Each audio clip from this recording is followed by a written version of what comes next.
Hi, my name's Lucy Sharkey. I used to host the Stitch and Bitch sessions at the Old Courts before all this coronavirus happened, and the Old Courts have asked if I would like to just do a little how-to instructional video showing how to use textile and embroidery to just like zhuzh up some old clothes. So here I am, and there's many sort of different things you can do, many sort of different types of techniques, and it's actually more simple than you would think. This top, for example, I didn't do this top, this is a vintage one, but if you see, it's like a cross stitch sort of effect. It's a lovely, nice summery vintage top. But if you are new to embroidery and looking to get involved in it, the best thing I can recommend is just go to like a charity shop or even like the Upcycling thing in town, because they just have loads of books like this, and they're usually all from the 70s or the 80s, and it shows. But like they're invaluable. Like 64 useful stitches, and that's got you know your basic ones, and as well as that you've got teach you like chain stitch, feather stitch, as they call it, lazy daisies, and French knots. And French knots is one of the things I'm going to show you now, because I actually find them very soothing, and I think they create like a beautiful effect. But some people, they are a bit fiddly at first to get into, but like I said, I find them soothing. It's like a nice repetitive action. So you want your fabric, and I can't do anything without an embroidery hoop. You might notice me squinting a bit. It's because I'm sitting like directly in the light, and that's because if I didn't, I would just be in shadow. So just ignore my little piggy squinty eyes. But yeah, embroidery hoop is invaluable because you can keep your fabric nice and taut, and you're not having to with it, and you can just keep control of your fabric, which is a pain sometimes to do. So you want to get your needle, obviously, pincushion with all your needles and everything. Right, it's a nice red fabric, and it's probably going to take like 5 minutes now because I'm being recorded to thread this needle. Let's see. Let's have a look. Oh, for the first time. Most I think like in the pound shop they have like little like tiny sewing kits which have the threaders, if you find those like easy, because sometimes it can feel like it's taking you an hour. Most of the time when you're embroidering as well, embroidery floss or embroidery thread as you call it, it's like this. It's quite a few different fibres, unless the piece you're using it for calls for the full thread, for the effect of the full thread. You split it usually into three threads on each. Otherwise you're not going to thread your needle unless you've got like a proper thick tapestry needle. But I see you split it into 2 or 3 threads. So for the lovely French knots in, and then you take your needle and you wind it 1, twice, and even 3 times if you want, and push it back in as close to the hole as you can without going through the same hole, and pull tight but carefully, and there you go. You've got a French knot. And like I said, when you really cluster them together, it creates like a really pretty tactile pattern, and they do take up a lot of thread though, so you do have to make sure you're prepared that you have enough. But so it's worth it for whatever you're intending to do. So there's so many things you can do with, like, so many things you can embroider on fabric. If you want to be like traditionally, like flowers and hearts and skulls, or you could have, in keeping with Stitch and Bitch, dirty words, whatever you want. Just don't blame me if you get in trouble. But one way to do it is, if you're doing a particular design, draw it out and either use like very sheer tissue paper, or you can get this sort of stuff and it's iron-on stabilised, and it's a bit pricey, but it's about 12 quid this, I think, from certain textile shops. But there is quite a bit in it. You do get quite a lot of use out, and the beauty of it is, with it being the iron it on, and it just very faintly sticks, so when you're done you can just rip it off. It doesn't leave a residue on the fabric, and it stays in place, so it's very, very handy sort of stuff. But like I say, you can also use just like clear sort of very thin tissue paper, trace the design off, you iron on or pin onto your fabric, and there you go. So there's just no end of sort of things that you can do. You could even have like cross stitch fabric. Say if you want to do like lettering, you could do lettering on cross stitch fabric and attach it to the garment with a decorative like border to hide the stitch. This type of fabric as well is probably best like a calico fabric or linen if you're wanting to stitch lettering, because you can count the holes, the stitches a little bit, the weave of it, which makes it a lot easier. I struggle, I must admit, doing like freehand embroidery writing, so I don't tend to do it that often. Another brilliant thing which I discovered, which I really, really like, is the paper that you can print photos onto and then iron it onto fabric. I think they still sell that at pound shops. I seem to live for pound shops. This bag that I made, and then just that's just a vintage photograph off Google, and then iron on and then stitched on. And I've done like a similar one with a picture of the Cottingley fairies, and just added like little elements of flowers, little bursts of colour. So I think that looks quite effective, I must admit. So showing you a few French knots. Right, so the most like common stitches that you'll use are like you running stitch, back stitch, split stitch, which I find if you're filling things in, that can create like a really lovely like almost like 3D effect because what it does to the fabric, and satin stitch. So satin stitch is very, very easy to do. Literally you just get your design, stitch out the outside of it, and then let's have a look. You can sort of see some elements of it on this that I did. This is a Christmas present for someone, from like a picture of Zante, seen from Zante, but this here and all this is your satin stitch. And one thing I learned like quite recently, because it can get like quite frustrating doing the old satin stitch, is I just said stitch the outline first, because then you can keep to the shape, because it's really easy to just like wobble off course with it. So like I said, just do a very quick demonstration, because obviously you don't want to just sit here and be watching me just like sewing away. So because I can't really be bothered to iron it on, do it, pin it on like this. Okay, and so there's your design, lovely little flower. So what colour am I using? See, I've lost my needle now. There we go. Scissors. Another really good tool if you fancy just like doing it freehand onto the fabric design. And these, it's a pen where when you spray it with cold water or dunk it in cold water, it dissolves. So they're really, really useful. You can get like pencils as well. You can get them in like a few different colours.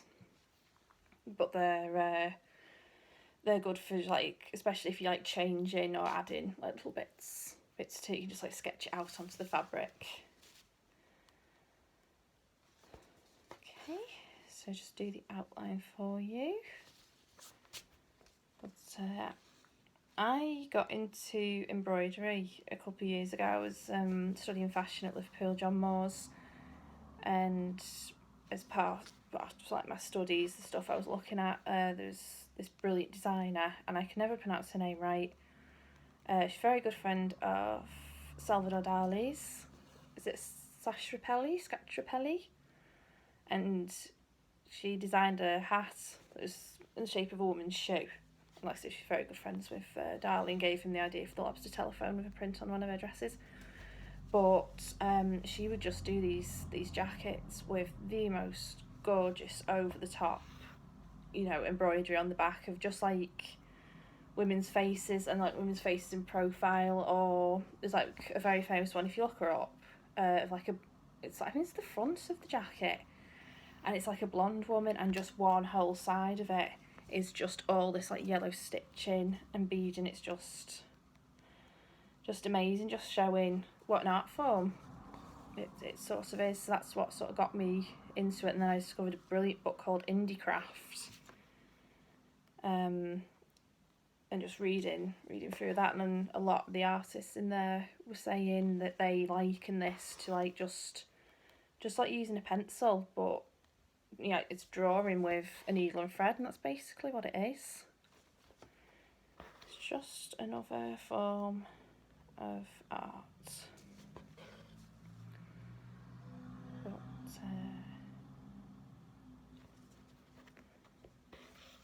I'm torn between trying to like chatter away, making small talk so there's no dead air, or just leaving dead air so I don't chatter away like a annoying kids TV presenter.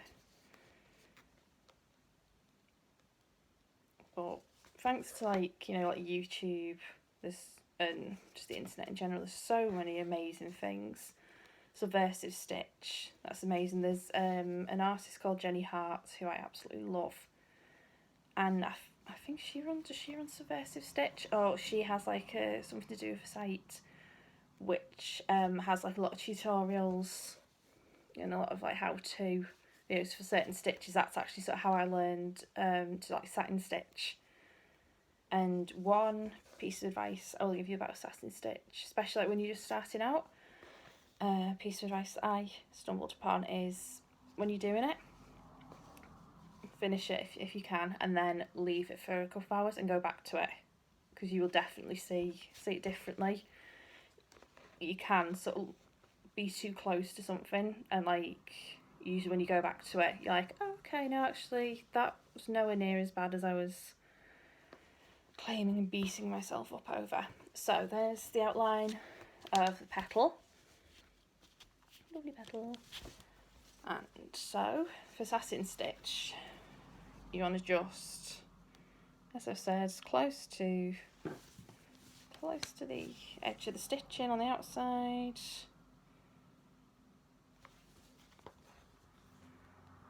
And over. Just fill in that blank space and keep as close as possible. This is another one which sadly uses up a lot of thread.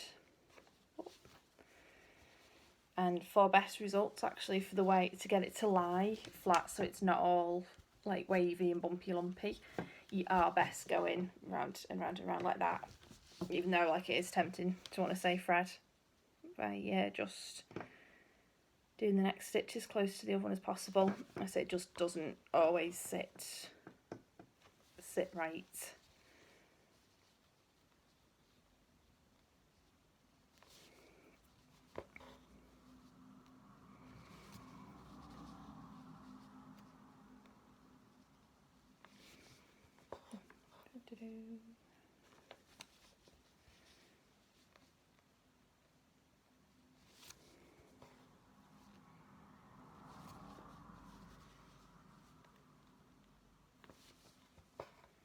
Maybe I should have told everyone like, oh, go make a cup of tea while I start doing this, rather than sit and watch somebody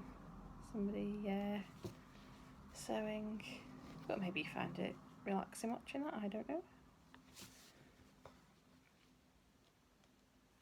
I think once you get into embroidery, I'd find it very therapeutic. I know it is. I've heard like a lot of people saying like, mental health wise, along with like knitting and crocheting, sewing should be sort of like really recommended and pushed a lot more, and I do agree with it. With embroidery, I crochet, I don't knit, but it is very good at quieting your mind and making you feel like you've not just sat there doing nothing while calming yourself down. You've got something lovely and productive to show for it. Well, that's just me. Okay, so there we go. Nice and filled in. And I do have it, and here's one I made earlier to show you, because obviously you don't want to sit watching me sew a whole thing. So a nice little top that I decided to do. I just knocked up quick to show you how to do these techniques. So it's not my best flower, I must admit. I have a really weird way of drawing flowers, but I like it. But as you can see, there's all your satin stitch. There's your French knots in the middle, which makes a nice effect. And these flowers, I'm going to show you these next because I absolutely love doing these, but they are so fiddly. But when you can master them, they're just, as you can see, I think they're lovely. Just make such a lovely effect. I discovered it on, it's just, you know those videos that pop up on YouTube, because I follow obviously like a lot of textile artists, and it just popped up as a suggestion, and I think it was like Russian showing how to do this technique, but see, I incorporated it for this cross stitch for a little flower crown. I think they just work really well. It's like effective but simple. Like, so once you work out how to do them, easy peasy. So come here, my trusty little bit of fabric.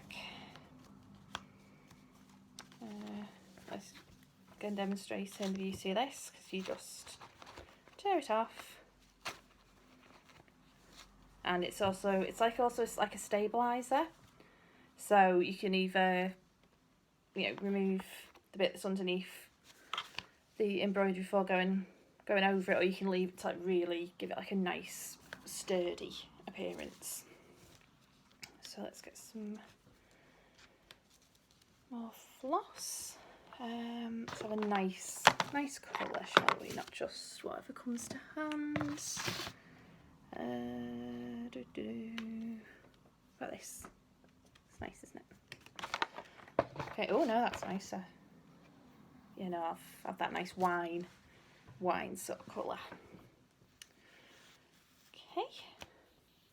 So, valuable tip that I learned doing textiles at school, and I think it's the only thing I've actually sort of carried with me from secondary school. When you cut in thread, length of your arm, because that way if someone is walking behind you, you don't them with the needle, and any longer than that, and you run the risk of getting all when you're pulling it through the fabric, which is very annoying. So split into three.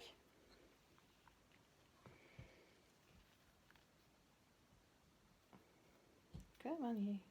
There we go. Right, so for these little flowers, you need my sewing needle.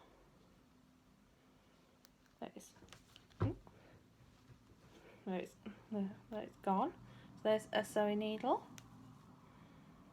and there is another. You're going to need 2 needles for this. So I should that one. Right. So you need 2 sewing needles, same size, preferably. Yeah. Keep it easy. So get it threaded.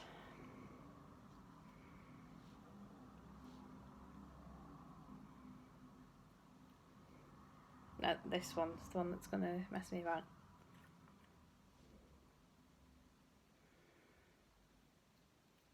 Right, so there we go. There we are.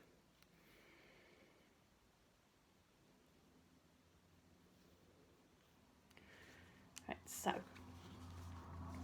thread in, and then you do just a little small stitch. Okay, then you come up there at the side of it, nice close next to it, You get your other sewing needle and you put it, slide it through so it's between the stitch and the fabric. Then you get a sewing needle with a thread on and you do the same. Put it under that stitch. Oh, if this goes wrong when I'm trying to show you, picture fit, I will. There we go.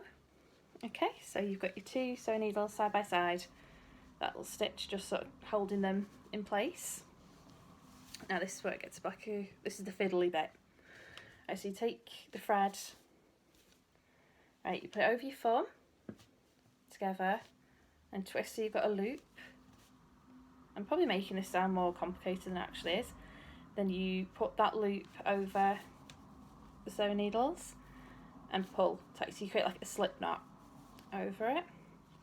So loop over the needles and pull tight, and I think I might just got that wrong, so let me just pull that one off and redo it. Loop.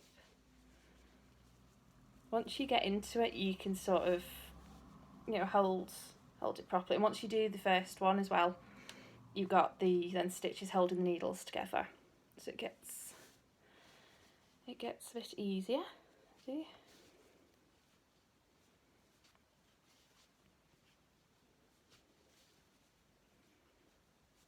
And so over the thumb, create a loop over the two needles, pull tight, not too tight. Loop over the needles, loop over the needles.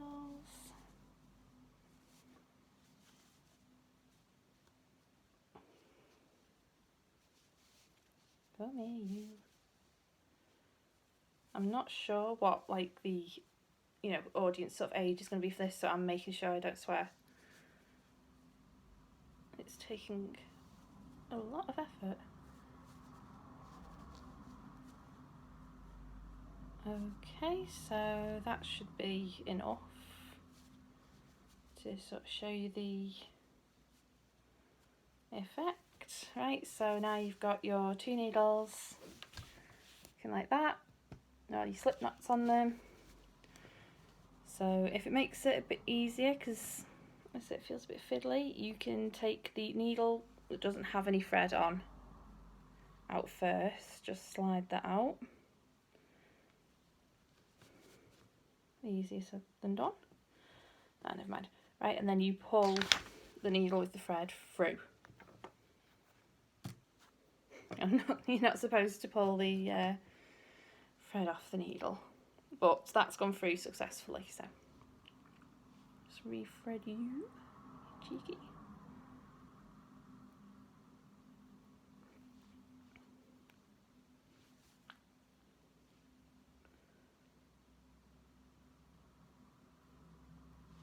Now I've got a needle with a bigger eye here, just re-thread it with that.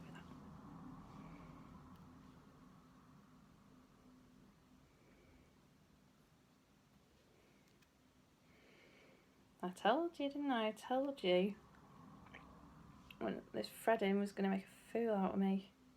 There we are. Right. So you've pulled the thread through your whole row of slip knots.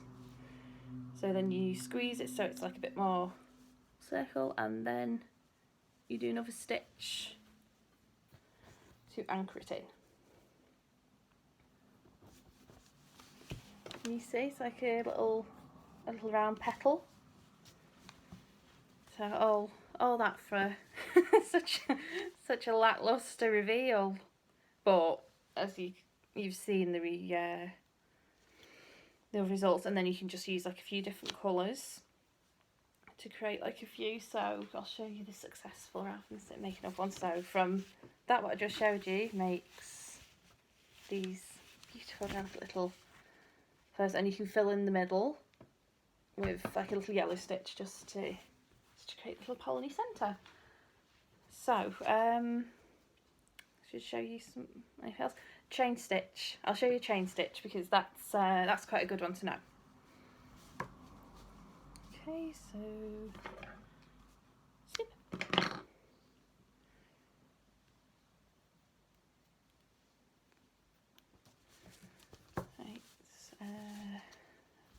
I believe chain stitch is, the way I've been shown is finger in, not fabric in, thread in, then you do another, so you put the needle back in next to it, so it's like that.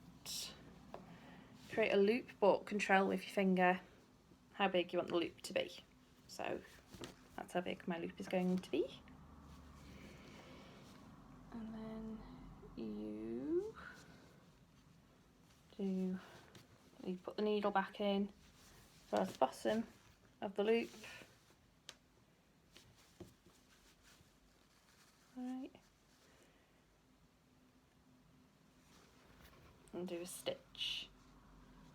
Oh, no, that looks a bit like. Oh, that doesn't look very good. Tell you what, break out the book, shall we?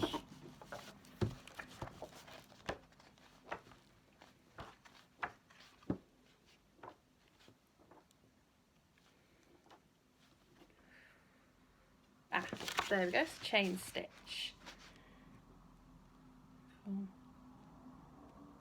Ah.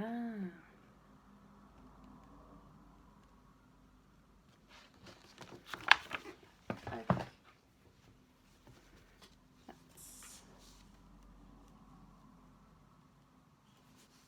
So do the loop.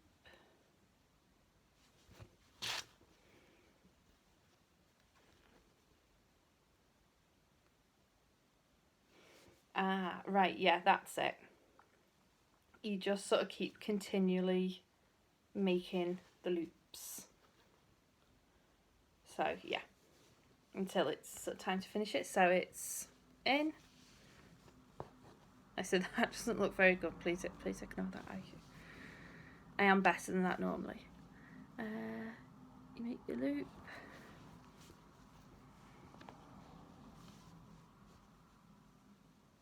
And then you put the needle in at the bottom of the loop again. Pull it through carefully.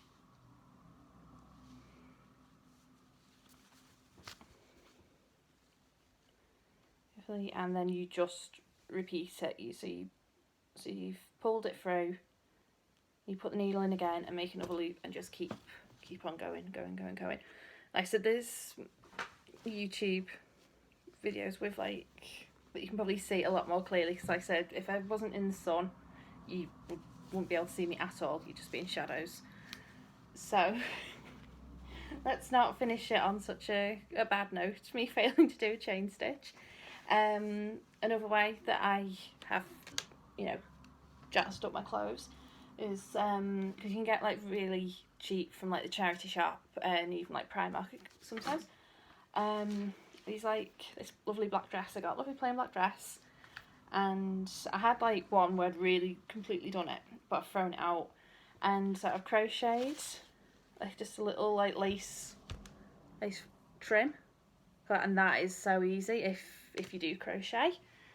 I can show you how to do that really quickly, but when it's done properly on both sleeves and on the skirt, it's a really nice effect. So you just want to take your wool, crochet hook, whichever, this is like a 4 or 4.5. So if you don't know how to crochet but think like, oh, that's a really good idea, Lucy, I'd like to do that, is how you do a slip knot. So you over your finger again, so it's like a cross, and then the one at the back, no, the one at the so try that again, over the finger, and again the one at the front, loop at the front, you slip off to make a slip knot or knot. Oh my god, that's it. I've literally been crocheting this morning. So over the finger, over again, and then you pull the one at the front over the back, and then pull that one to the front. Clear as mud. And so you chain, I'll just chain a couple to show you. So chain 1, 2, 3, 4, 5, 6, 7, 8, 9, 10,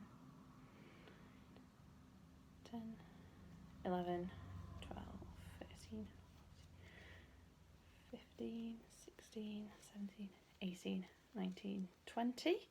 So yeah, you've got like a little chain, for example, to use single stitch.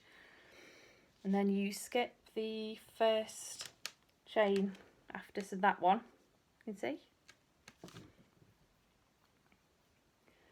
Yarn over your hook, second hook from the chain, so hook through, yarn over again, you pull the yarn through, so now you've got 3 loops on your hook, yarn again, pull through 2, yarn over, pull through 2, and then you just do that down the rest of the chain. Yarn over, hook through, yarn over again, pull through 3 on the loop on the hook, pull through 2, pull through 2, yarn over, put through, pull through, yarn over, pull through 2, pull through 2.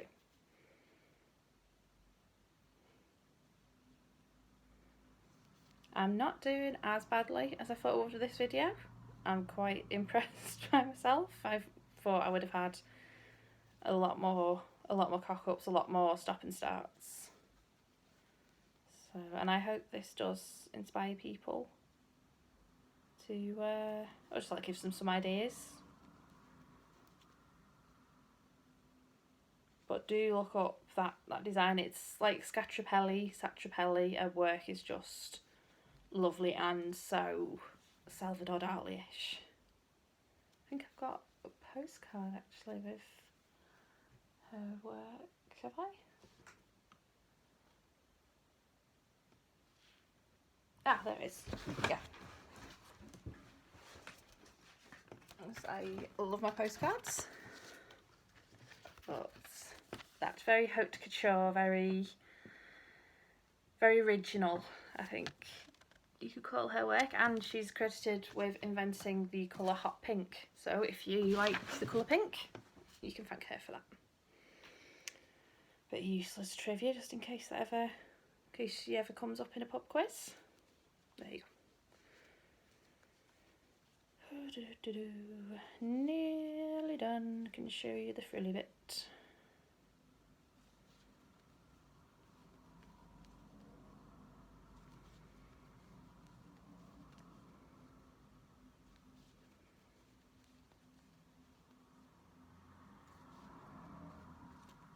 Right, there we go. So come to the end because you're doing a double. So you stitch or chain 2, 1, 2, and then I said to create the dome shape, what I call a shell stitch.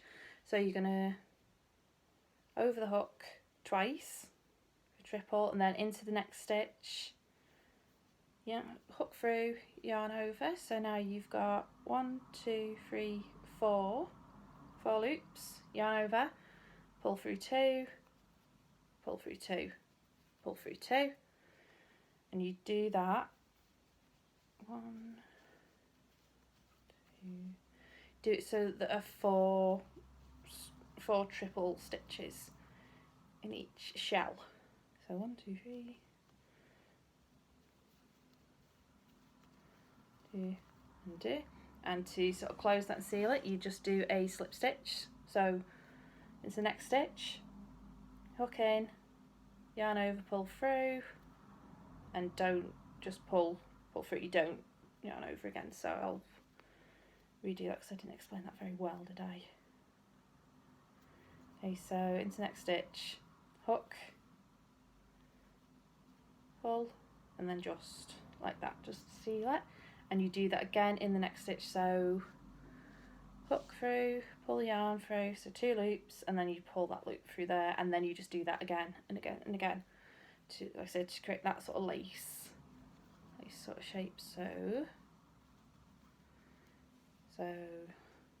yarn over twice, put the hook into the same stitch, so in one stitch, yarn over, hook. So now you've got 1, 2, 3, 4, through 2, through 2, through 2, and so that's how you end up with I said that, and it looks really, really nice on like the skirt of it as well. Really, really pretty. But like I say, if you're into crochet, you can just do, you can do like all sorts. You can do bows. You could even do like a granny square sort of thing, but as like a pocket, like a patch. That looks really, really nice. And yeah, that's it. That's the that's all my expertise. That's all I can show you. I hope you enjoyed it. I hope it was clear enough, and like I said, I hope I just gave you a bit of inspiration or a bit of like how to do. And I hope to see you at the next Stitch and Bitch sessions when all this is over and the old courts can be the old courts again. We can all meet up.